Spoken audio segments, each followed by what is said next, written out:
نحمده ونصلی علی رسولہ الکریم اما بعد رب اشرح لی صدری ویسر لی امری واحلل عقدۃ من لسانی یفقہوا قولی اعوذ باللہ من الشیطان الرجیم بسم اللہ الرحمن الرحیم وان تصوموا خیر لکم ان کنتم تعلمون۔ ناظرین کرام، روزہ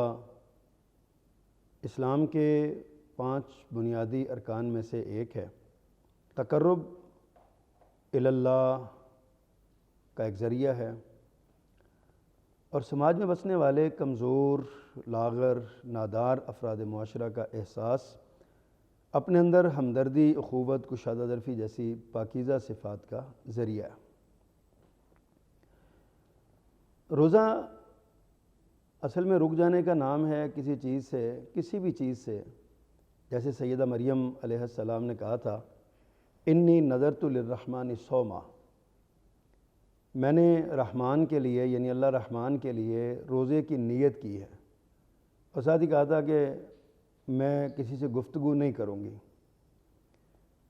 تو گفتگو سے رک جانے کا نام بھی صوم کہا گیا۔ اسی طرح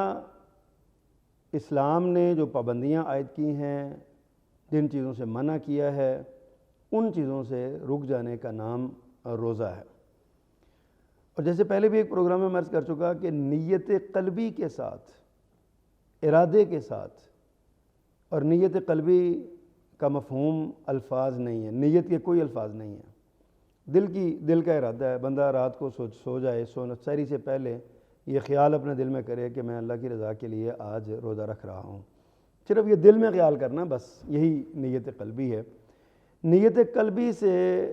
طلوع آفتاب سے لے کر غروب آفتاب تک کھانے پینے اور اس طرح کی چیزوں سے جو اللہ نے منع کیا ان سے رک جانے کا نام روزہ ہے۔ روزہ ایک افضل ترین عبادت ہے، ایسی عبادت ہے جس کے ذریعے اللہ کا قرب ملتا ہے، اور روزے دار کے منہ کی جو بدبو ہوتی ہے، جو یعنی خالی پیٹ رہنے کی وجہ سے معدے سے جو بدبو، ہواڑ سی جسے ہم کہتے ہیں اپنی زبان میں، بدبو سی آتی ہے نا، اللہ کے ہاں اطیب عند اللہ من ریح المسک، اللہ کے ہاں اس بدبو کا جو خالی معدے کی وجہ سے منہ کے ذریعے باہر نکلتی ہے، اللہ کے ہاں اس کا مقام جو ہے وہ کستوری کی خوشبو سے بھی زیادہ بہتر ہے، زیادہ اچھا ہے۔ اللہ کو یہ بدبو خوشبو لگتی ہے۔ ناظرین کرام، اللہ سبحانہ و تعالیٰ نے روزے فرض کیے، اپنے بندوں پر فرض کیے، اور اس کو ایک ایسے مہینے میں رکھا جو سارے سال میں گھوم پھر کے آتا ہے، کبھی گرمی میں، کبھی سردی میں، کبھی بہار میں، کبھی خزاں میں، کبھی کسی انداز میں۔ تو اللہ نے یہ فرض کیے ہیں روزے، اور ظاہر ہے کہ اس کی کوئی نہ کوئی حکمت اور کوئی نہ کوئی اس کے پیچھے ایک فلسفہ ہے۔ اللہ سبحانہ و تعالیٰ نے خود ارشاد فرمایا روزہ اس لیے فرض کیا گیا تم سے پہلی قوموں پر لعلکم تتقون، تاکہ تم متقی ہو جاؤ۔ پھر اللہ نے ہمیں دلاسا دیتے ہوئے قرآن مجید کی سورۃ البقرہ میں ہی اللہ نے یہ بات ارشاد فرمائی ہے کہ ایام معدودات، یہ گنتی کے چند دن ہیں، اس میں بھی فمن کان منکم مریضا او علی سفر فعدۃ من ایام اخر، اس میں بھی یہ گنتی کے چند دنوں میں بھی 2 بندے مستثنیٰ ہیں، مردوں یا عورتوں، کہ فمن کان منکم مریضا، وہ مریض ہو، اور مریض وہ اس کو یعنی ایسا مرض جو روزہ رکھنے سے انسانی جان کے لیے خطرہ جس سے ہو، ایسا مرض روزہ رکھنے سے اس مرض میں اضافے کا خدشہ ہو، اور یہ ڈاکٹر زیادہ اچھے طریقے سے تجویز کر سکتے ہیں۔ ہماری بدقسمتی یہ ہے کہ ہمارے یہاں کچھ ایسا ماحول بنا ہوا ہے کہ جو ہی رمضان آتا ہے اچھے خاصے جو لوگ ہیں، یعنی پڑھے لکھے اور سمجھدار لوگ جو ہیں نا، ان کی کیفیت اور صورتحال ان کی یہ ہے کہ وہ درخواست دیتے ہیں ڈاکٹر کو، جی مجھے سرٹیفکیٹ بنا دیں، میں بیمار ہوں، میں روزہ نہیں رکھنا چاہتا۔ بھئی آپ پر پابندی کس نے لگائی ہے؟ زور کس نے دیا ہے؟ اگر آپ مومن ہیں تو آپ روزہ رکھیں گے، روزے کے لیے تو مومن ہونا شرط ہے نا، مومن ہیں تو روزہ رکھیں گے۔ ہاں، آپ کو آسانی ہے کہ اگر آپ بیمار ہیں، اگر آپ صحت مند نہیں ہیں، آپ کی بیماری اس نوعیت کی ہے کہ روزہ رکھنے سے وہ بیماری بڑھ سکتی ہے یا آپ کی جان کو خدشہ ہے، تو کوئی فتویٰ لینے کی ضرورت نہیں ہے، کوئی کسی سرٹیفکیٹ لینے کی ضرورت نہیں ہے۔ اللہ سبحانہ و تعالیٰ نے خود کہہ دیا ہے فمن کان منکم مریضا،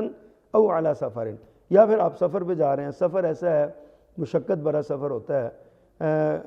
جیسا بھی یعنی اس سفر میں اگر روزہ چھوڑنا چاہے تو اجازت ہے اس کی، اللہ نے بیمار کو بھی اجازت دے دی، مسافر کو بھی اجازت دے دی۔ اب کچھ لوگ ہمارے ایسے بھی ہیں جو بیمار ہونے کے باوجود بھی کہتے ہیں نہیں جی ہم نے روزہ رکھنا ہے۔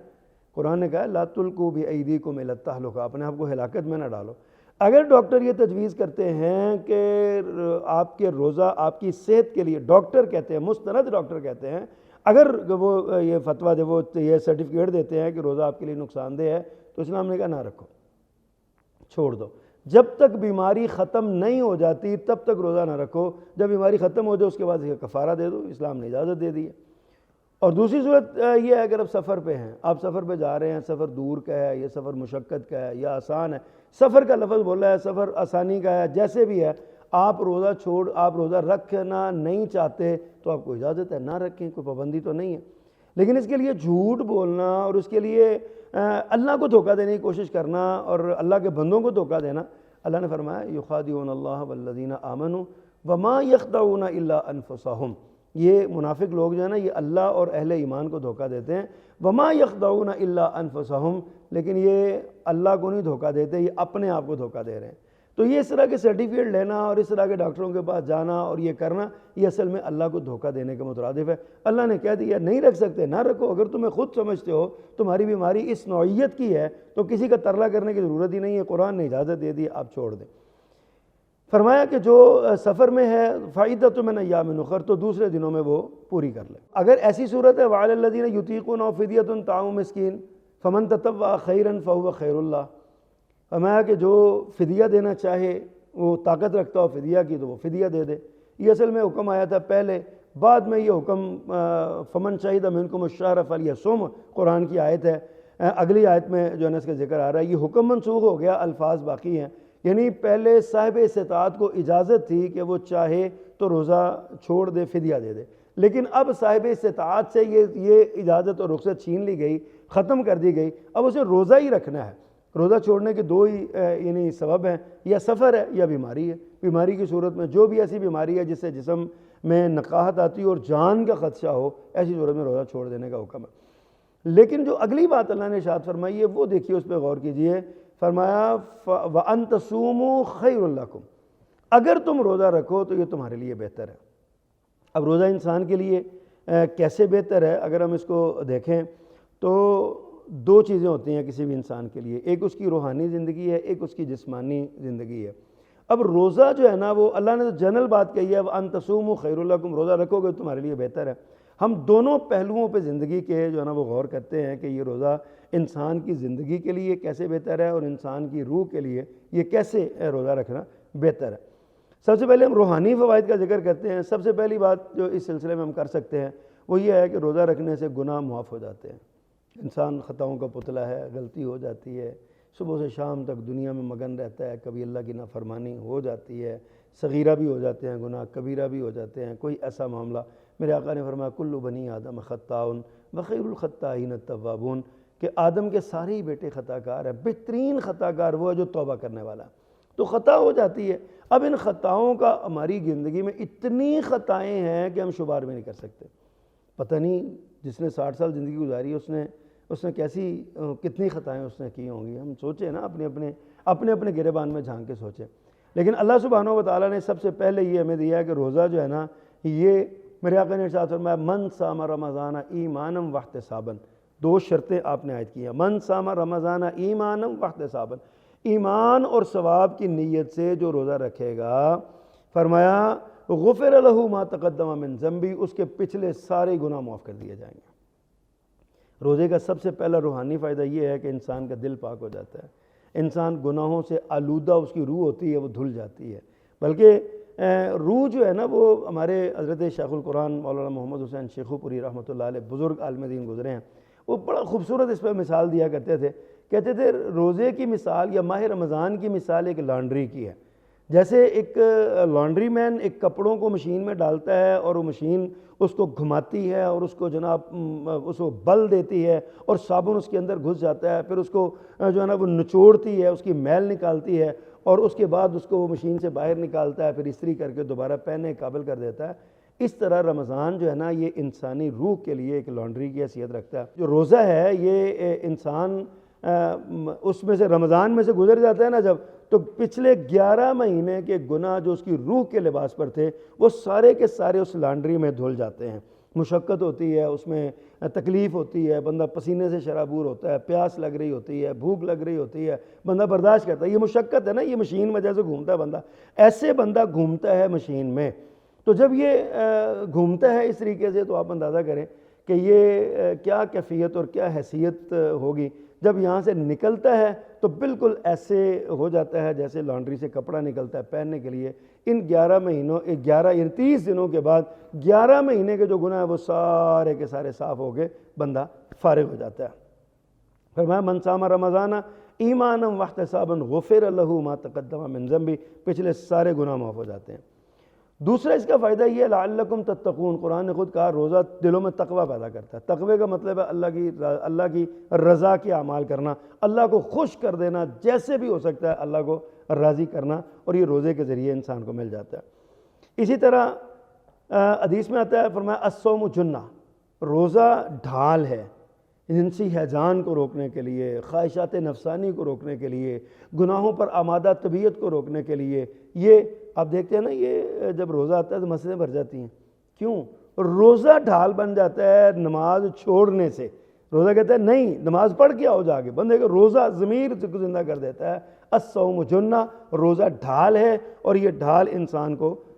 لے جاتی ہے یعنی اس کی طرف۔ اور پھر ایک اور پیارے پیغمبر صلی اللہ علیہ وسلم کی حدیث ہے، آپ نے نوجوانوں کی ایک جماعت کو دیکھا اور ان سے کہا یا معاشر الشباب من استطاع منکم الباءۃ فلیتزوج، جو تم میں سے طاقت رکھتا ہے اسے چاہیے کہ وہ شادی کر لے۔ اور فرمایا کہ یہ شادی کے یہ فوائد ہیں، یہ فوائد ہیں، نظر میں شرم پیدا ہو جاتی ہے، اور بندے کی جو ہے نا وہ شرمگاہ کی حفاظت ہو جاتی ہے، اور نسل نو آگے۔ یہ سارا بیان کرنے کے بعد نا آپ نے فرمایا فمن لم یستطع، جس کے پاس شادی کی طاقت نہیں ہے، فعلیہ بالصوم، اسے چاہیے کہ وہ روزہ رکھے۔ یعنی روزہ جو ہے یہ انسان کے جنسی اور ہیجان جو ہے اس کو قابو کرنے کا ایک ذریعہ ہے، اور نوجوانوں کی اخلاقی جو قدریں ہیں اس کی حفاظت کا یہ ذریعہ ہے۔ آج معاشرے میں بڑھتی ہوئی بے حیائی اور پھیلتے ہوئے یہ بدکاری کی وارداتیں روزانہ آپ اخبارات میں پڑھتے ہیں، کس طرح ریپ ہو رہے ہیں، اور کس طرح بچیوں پہ ظلم ہو رہا ہے، بچوں پہ ظلم ہو رہا ہے۔ اس کا سبب یہی ہے کہ ہمارے نوجوان نے اپنی اصلاح نہیں کی، اور اصلاح کا سب سے بڑا ذریعہ جو ہے، سب سے بڑا ذریعہ وہ روزہ ہے۔ اگر نوجوان ہمارے ماں باپ ہمیں نوجوانوں کو روزہ رکھنے پہ ابھاریں، ہر مہینے 3 روزے رکھوائیں ان کو، 11 12 13 ایام 20 کے روزے، اسی طرح ان کو اگر زیادہ طاقت ہے تو ہر سوموار جمعرات کو روزہ رکھوائیں، تو یقین جانیے یہ معاشرے میں بڑھتے ہوا جو ناسور ہے نا، یہ انسانی معاشرے کے اندر جو پھیلتا ہوا یہ کینسر ہے بے حیائی اور فحاشی کا، یہ ختم ہو سکتا ہے۔ ناظرین کرام، یہ روزے کے روحانی فوائد ہیں۔ روزے کے کچھ طبی فوائد ہیں جن میں جو ہے نا وہ یہ بات ہے کہ روزے سے خون کی مقدار میں کمی نہیں ہوتی، لیکن انسانی جسم کمزور ہو جاتا ہے، اور یعنی ایسی جو فطری کمزوری ہے نا، جو موٹا ہو گیا بندہ روزہ رکھ لے تو وہ کمزور ہو گیا۔ اسی طرح اس کے دماغی طاقت جو ہے نا، بڑے بڑے محققین کی تحقیقات یہاں موجود ہیں، آپ پڑھ سکتے ہیں، انٹرنیٹ پہ سرچ کر سکتے ہیں، جو یہ بتاتے ہیں کہ روزہ جو ہے یہ انسانی صحت کے لیے بہت بہتر ہے۔ پیارے پیغمبر کا بھی ارشاد ہے صوموا تصحوا، روزہ رکھو صحت پاؤ، اور قرآن نے یہ کہا کہ وَأَن تَصُومُوا خَيْرٌ لَكُمْ، اگر روزہ رکھو گے تمہارے لیے بہتر ہے، یعنی تمہاری جسمانی صحت کے لیے بھی بہتر ہے، تمہاری روحانی صحت کے لیے بھی بہتر ہے۔ روزہ ایک ایسی چیز ہے اگر ہم اس کو رکھتے چلے جائیں، اور بالخصوص اب تو موقع بن گیا نا 30 دن کا ایک پریکٹیکل کر رہے ہیں، ایک پریکٹس کر لیں 30 دنوں کی، اور یہ جو ہے نا وہ آپ جب کریں گے تو انشاءاللہ العزیز اس کے بہت سے فوائد ہمیں ملیں گے انشاءاللہ۔ ناظرین کرام،